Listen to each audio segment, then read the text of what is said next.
It's my job as we get the program started tonight to make sure that you know this is a safe space. Yes. This is a space for humanity. This is a space for empathy.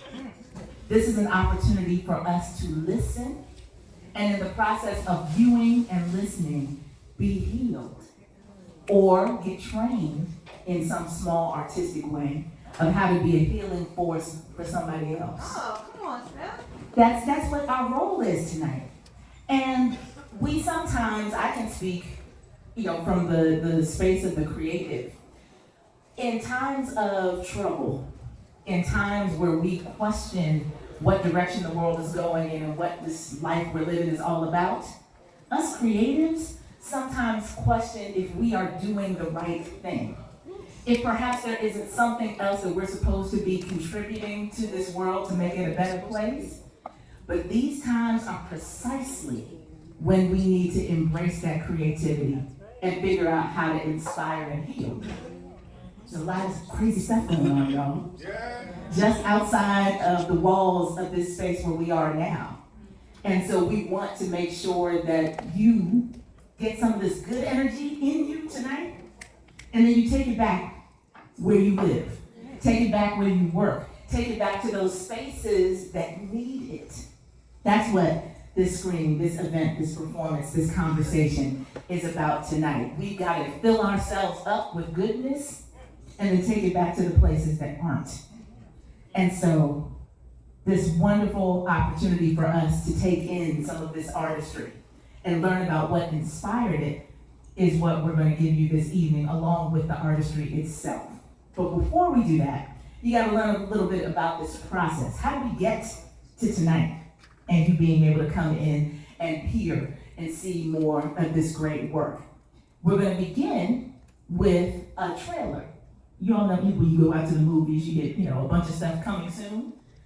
What the trailer that you're going to see tonight is actually available. So this is particularly for those of you who work in community centers, nonprofit organizations, places where you can screen this first project and have more of this kind of conversation about how we heal ourselves. And it's called the COVID-19 Project. The COVID-19 Project is an anthology of short films by members of SIFTMedia 215 Collective that look at education, healthcare, governance, creativity, economics, and family from the Latinx and Black points of view. We all know that I can't even believe that we're actually talking about 4 years ago. But 4 years ago, we wouldn't have been able to gather like this. There was so much happening, not just because of the disease itself, but because of fearfulness of being around one another, because of that damn virus.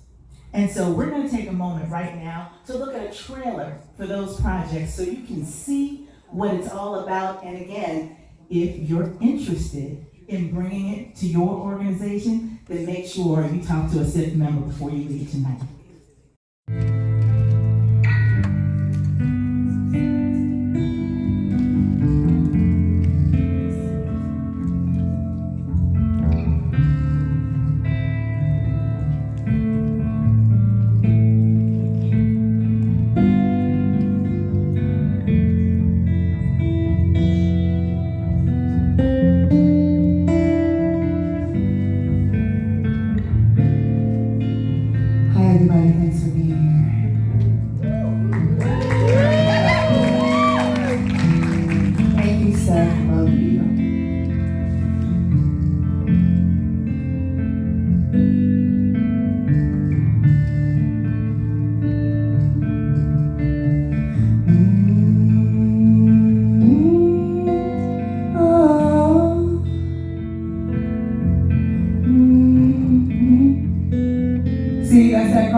Let me correct my shit in front of you right here on the mic.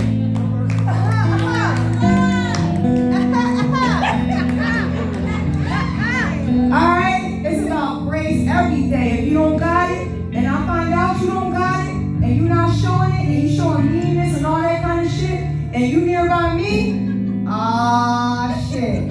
It's gonna be something. Probably. I don't know, I'm working on my Philly meanness. Did it come out just now? My bad. I'm working on it. Oh, shit. Ooh, oh,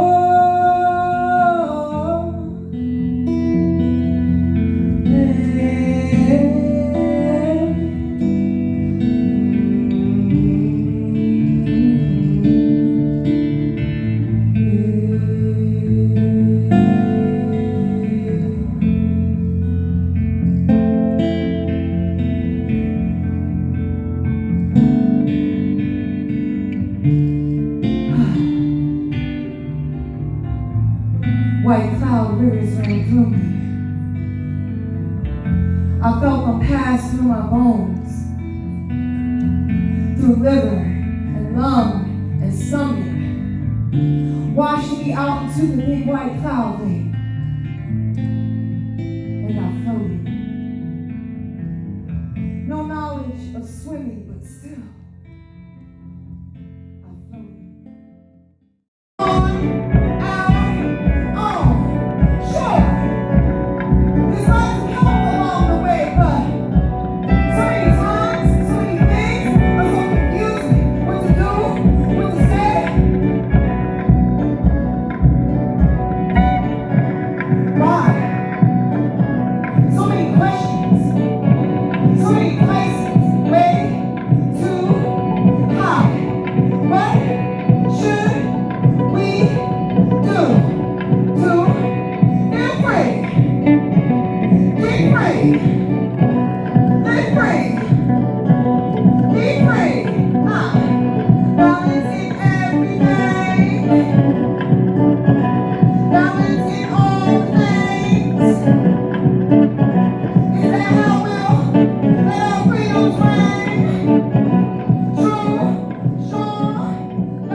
To the floor for questions. For those of you who are participating, please join us on stage.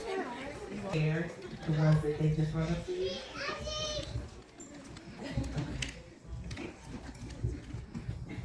Very good. All right. I mean, there's so much that I want to ask, but I'm going to be respectful of our time. But Ursula, we're going to start. This first question is coming to you.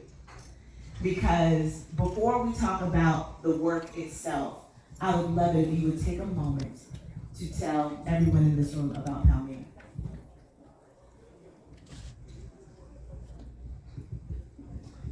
I was looking at my sons. He said, tell everybody about Palmyra? Oh, do you want to have the panel or do you want everybody to go home now? That's my mother's name.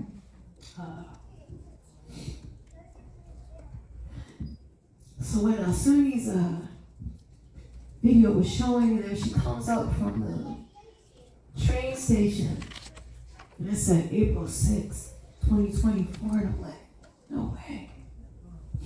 April 6th, 2022 was when my mom did. Like, everything changed. Anyway, Palmina, Pam, those are her names. Palma Marie's and Perry Rucker. I wish my sons could come up here and talk about their grandma too, but we don't have time. But yeah, thank you for asking me. The most beautiful the most kindest, the most generous, the most loving, endured the most hardship, and never lost her kindness. And so, yeah, with I'll just let the panel go, but for I did a 90-minute one-woman show, and if y'all caught that, then you would have gotten it all. Thank you, sis. My mom would have loved you asking me to talk about her on stage, Leo. Thank you. I asked because people needed to understand that you leading a workshop to get writers to tap into an authentic emotion to express and heal came from a very real place for you. This isn't just, sometimes we ask artists to lead workshops and it's just because they are skilled and trained in a thing. No, sometimes it's therapy for us too. We go through in the moment of teaching and growing and being in the art with others. And so everything, this beauty that you all saw in this film program came from the healing that spread throughout all the people that were involved in this process. I can barely look at these people's faces up here right now without losing. I just looked to my left and I was like, oh, shit. I didn't know that was going to happen. I looked to them, oh, no. Here. I want to open up to the poets first to talk a little bit about, we saw such a diverse range of expressions of grief that you all tapped into in the pieces that you wrote. So to any of the poets, talk to us a little bit about how you got to the subject that you wanted to write about based on the workshops that you were involved with. Okay, I'm not singing. The poem that was written at the workshop that Ursula, she gonna have me up here crying, put together with SIFT 215. I have to say it came from the power of the subconscious mind. I was going through a lot of different griefs at the time when Ursula presented this workshop that I knew. I was like, I need this, I need this, I need this. I too had lost my mom earlier, a few years ago, but at the time when she presented this workshop, I was in a car accident, was out of work for 3 months. During the time I was out of work for 3 months, I found out I had cancer. During the time I had cancer, I was in a marriage where, God said, when people show you who they are, believe them. I believed them and was divorced a month after my surgery. So that whole 2023, all the grief and the anger, and I knew I needed this workshop from the passing of my mom and going back to the memories of the passing of my father. All of that was coming back, and I know I kept bugging Ursula, I need this, I need, not one, I need to be in this workshop. So the piece that was written for me, like I said, when she played this particular, I don't remember the musician. Ursula, do you remember the musician that you played was instrumental? Yeah, it was beautiful. And Bill Evans, peace. Yes. Bill Evans, yes, peace. And I just closed my eyes and just let my subconscious mind do its thing. And that's how my poem came about. All that was inside me just came out without a thought.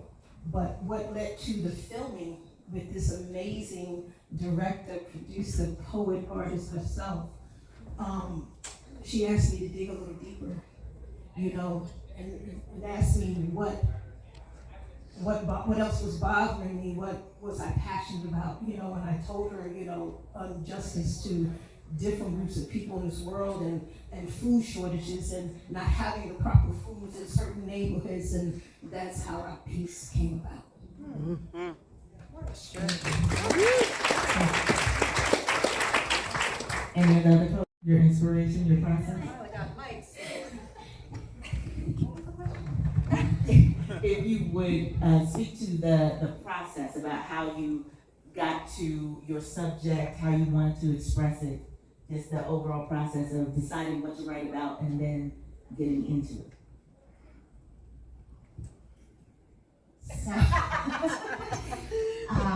Nyla, and Ursula shared this Maya Angelou quote in our workshop about when great trees fall, and we kept returning to it all weekend long.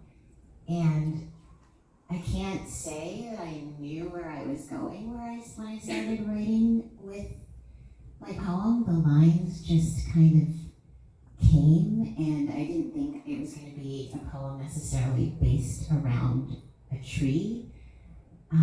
But there is a tree. The tree was in the video. There is a tree where I live, where I do go, and I do spend a lot of time, and I do feel deeply nourished and cared for by this tree. And I am also a grief worker, and one of the things I'm always encouraging people to do is to expand their notion of what support can look like in grief. It doesn't always have to be a person, and there's so much in the more than human world that can sustain and support us. And this, I spend a lot of time by this tree, sitting there, putting my hand on the bark, just like I did in the video, making offerings, and I do feel like we have a relationship. And I had no idea what the video would be. Tatiana was like, do you want to be in it? I was like, I don't know, I don't think so. And we went through Germantown, and where I live in Roxborough, I was scouting for trees, and I thought it was going to be this oak tree in another park. And then I took her to my courtyard, and she just sort of watched me with the tree and was taking pictures, and she's like, this is the tree. It has to be this tree. And so that's how the video came together. And I will also just say I have been deeply interested in knowing more about my matriarchal line and my mom's mom and her mom, and I feel like there's been very much a grandmotherly presence in my life for the last year. My grandparents are dead. My grandmother on my mom's side is dead, but I feel very held by the women on my mother's side and have a deep curiosity about wanting to know more about them. Well, I was gonna say pass yours to come. Thanks, that's me. Yeah, my subject, my fiance passed away very suddenly. My aunt was in the middle of the winter, in the middle of COVID, and that was how my subject came about. And I spent a lot of time, trying to heal, trying to do things, trying to convince myself to do things and do some creative things, and trying and failing. And when I heard that there was this poetry workshop that Ursula and SIFTMedia were offering about grief, I was like, I have to do that. I still spent a month being like, should I do it? Maybe I shouldn't do it. Maybe Yeah, me too. do it. Maybe I'm not very good. It's maybe, and then it's just like, the universe is giving you this, just do it. And just very grateful to the whole group of people involved, and that was incredible. We did writing, and I felt very rusty. I wrote many years ago and hadn't for a long time. But my poem came out like one night. I was like, I don't like anything I've written. It was like 11 o'clock at night, and it just kind of came out as sort of, me trying to think of like, okay, I went through this dark place, but what could I tell myself in that moment, and what can I tell other people if they have to be in a similar dark place?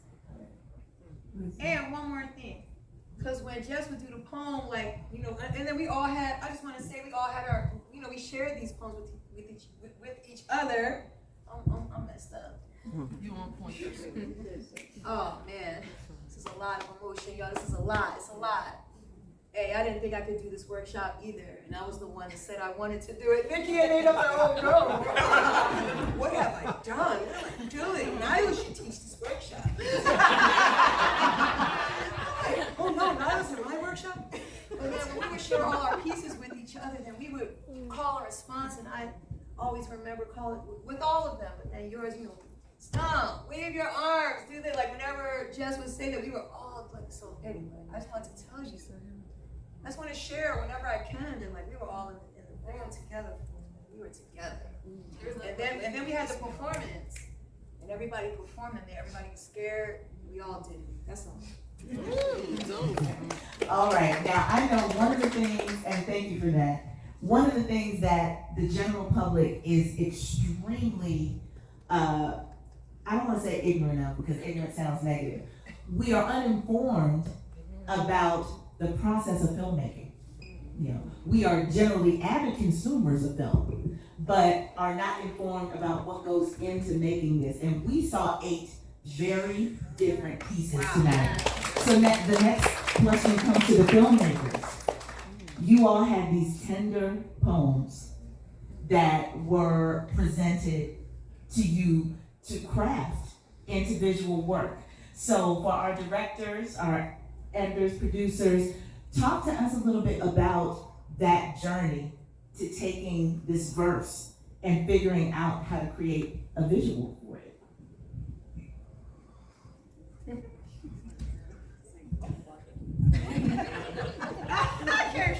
I work with Morgan. My name is also, I worked with Morgan.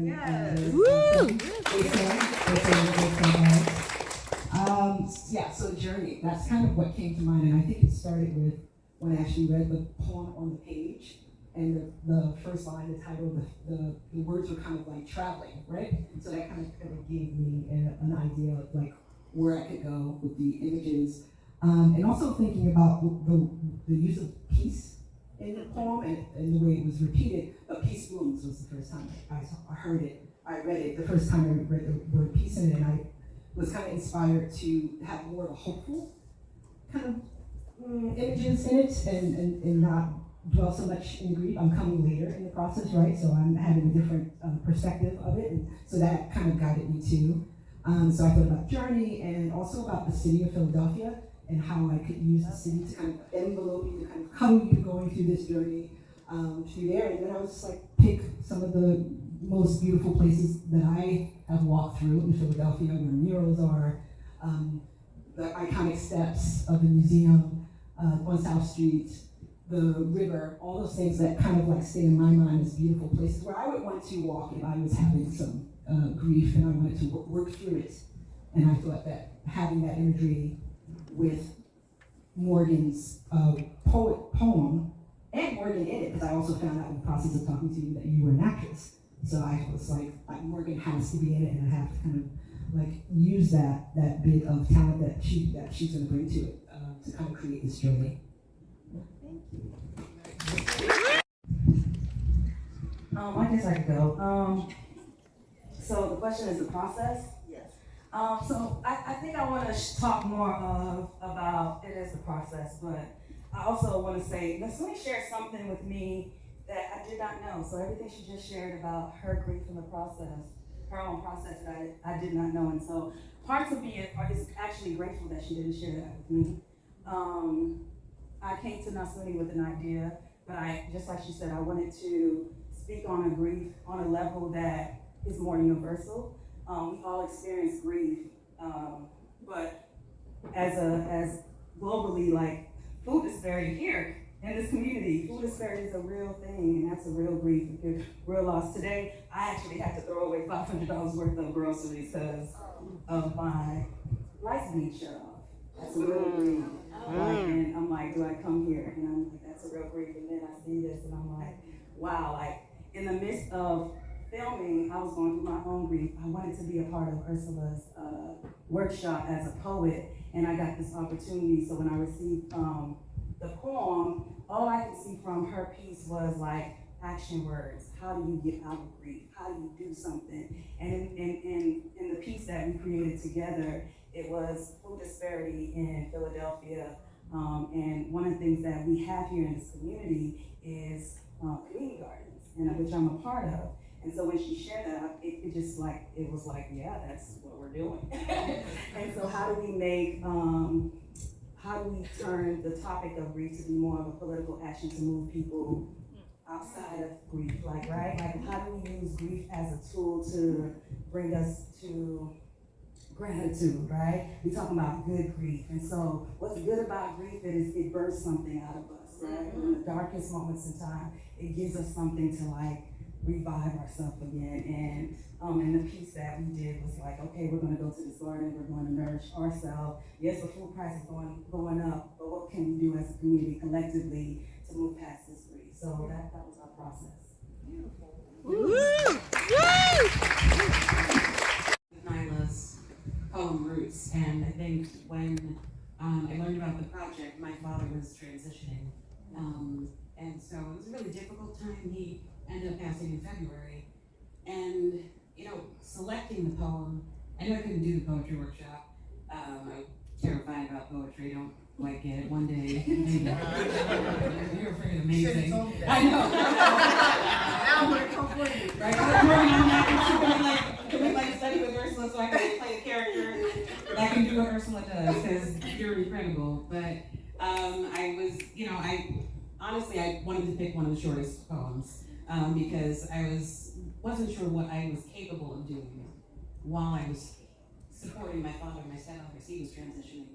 And I got Nyla's poem, and it was so beautiful, and it was simple, and it felt healing. There was something nurturing about her poem. And when we met, we were supposed to meet with the poet and discuss, because it wasn't my film. You know, I was directing the film, but it was Nyla's poem. And I remember writing my notes like, okay, is this like a real train?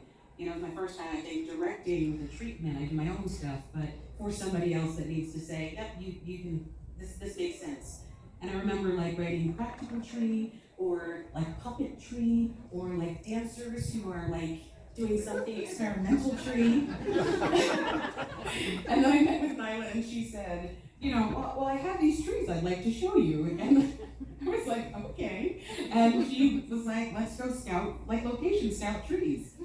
And then, you know, Nyla said, well, you know, there's this tree in my courtyard, and I go under the tree and I give it offerings. And I was like, okay.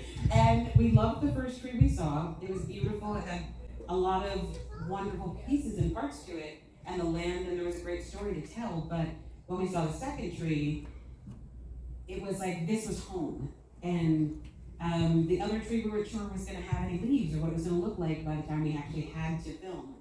And when Nyla was talking about going under the tree, I was like, well, show me what you mean by going under the tree. So you saw in the film that she goes under the tree. And I think the wonderful thing about it, if you look at Nyla, she's gorgeous. One of the things I kept saying while we were filming her is that she's cinematic. Like, I wish I could take credit for so many of those shots, and it was like Nyla just being Nyla. And I was like, hold on that. We were setting up a shot, and I was like, and left. And I was hugging the tree. I'm like, get on Nyla. I mean, I'm a bona fide tree hugger. I think in the promotional material there is a picture of Nyla hugging the tree. And we didn't stage it. So Nyla has this beautiful relationship with the tree. And I think she also shared with me early on that she had lost her father. And the fact that she was a practitioner that helped families. There was something, a real authentic connection. I didn't have to worry about being vulnerable about where I was. I could be in the work, and I loved in her poem, she talks about working the nicks and the grooves. And, you know, that was, and we knew that we wanted to have a meditative tone. I didn't want the music to get in the way. I really wanted just to strip back and let it be Nyla. And I will say the hardest thing is to keep her from smiling. So if you don't know Nyla, I mean, look at that. And half the time it was like, okay, Nyla, amazing, but don't smile. I think that was probably part of the hardest process. I do want to absolutely shout out our absolutely badass cinematographer who's over there, Destiny. Everybody at SIFT, Nikki, Eliza, everybody, thank you for putting this together. Thank you for the funders, because this kind of programming does not typically happen. We don't typically get these opportunities. This content is life-affirming. I mean, it's so healing. And Destiny, I gave her one of the hardest shots, that shot that goes straight up the tree, and I wanted to feel like swaying, and we were with the tree. And Destiny, I thank you, because, I mean, she had to do it a few times, and that's, for if you don't know filmmaking, it's taking a heavy camera, it's sticking it straight up, and we had the PA under her, holding her arms, and she did it over and over to get that shot. So that night, I mean, all around, it was just a pleasure to make this film. I have to thank Stephen Schaefer, who's here, who did the extra touches, the smoke, and put all of our films together. So.